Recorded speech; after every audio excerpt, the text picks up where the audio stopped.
Well, students are getting ready to head back to school now, and this year more may be getting there on foot, including up to 2,500 students in Plano ISD who have lost access to buses. Here's Andrea Lucia. She reports with more on how districts are taking aim at transportation costs. Guys, we have 30 seconds. Walk! For years now, these girls have ridden the bus. Why is our school on the busiest road on planet Earth? But that is no longer an option. My ankle is already cramping. Were you surprised that you weren't going to get bus service this year? I was. I mean, they kept on saying it like before school was ending, but I mean, I didn't really believe it.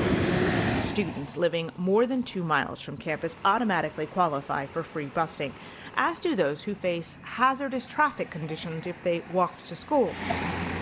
But Plano ISD has now changed what it considers hazardous. We reviewed maps of all the neighborhoods losing service and found as many as 1,300 students may be losing their ride to school. Your neighborhood previously qualified because it was considered too dangerous to walk from there, right? Yeah. And then this year they're saying, no. It's not dangerous anymore. It's not dangerous. But nothing has changed. Andrea Livengood said it's hard for working parents to adjust. But if this commute has middle school families worried, imagine what it's like for those with even younger students.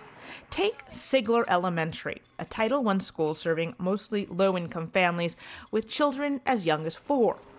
About a quarter of its roughly 500 students live in the Bel Air Oaks apartment complex. In past years, the district estimates between 59 to 94 of them have ridden the bus. They're now losing service after the district reclassified this route across 6 lanes of traffic on Plano Parkway and 6 lanes of traffic on Alma as safe.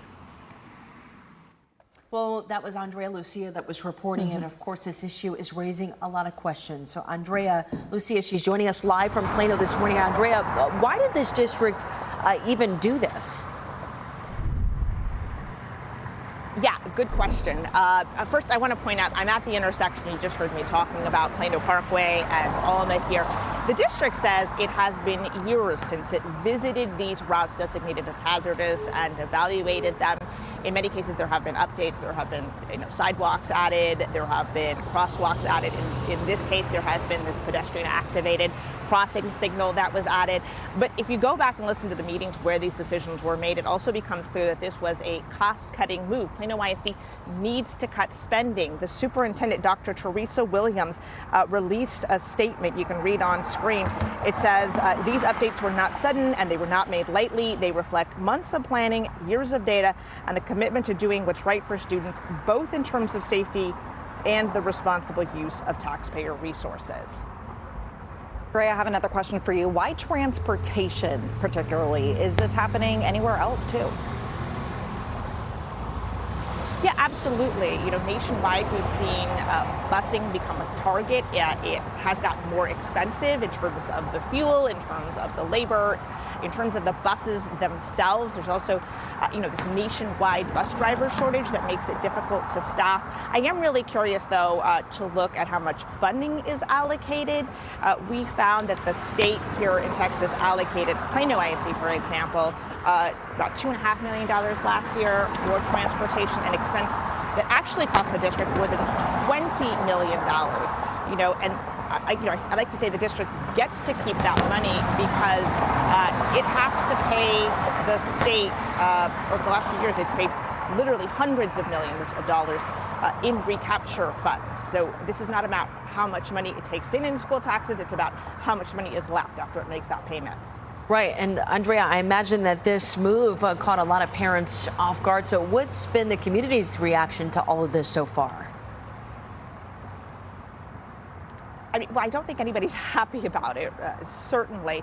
And even though the district has said that it notified families who are affected multiple times and in different ways, we have found some families who are just now finding out in the last couple of weeks and are scrambling to kind of figure out what they're going to do when school starts next week. Are they going to let their children walk these paths? Are they going to take off from work every day at 3 o'clock? Are they going to be able to find somebody to take on this responsibility? But I think the big fear is that a child we might get hit on one of these roads. It happened this past May, just a block from where I'm standing. There was a 9-year-old and a 13-year-old crossing the street here. They got hit by a car that Plano police say ran a red light, and nobody wants to see that happen again.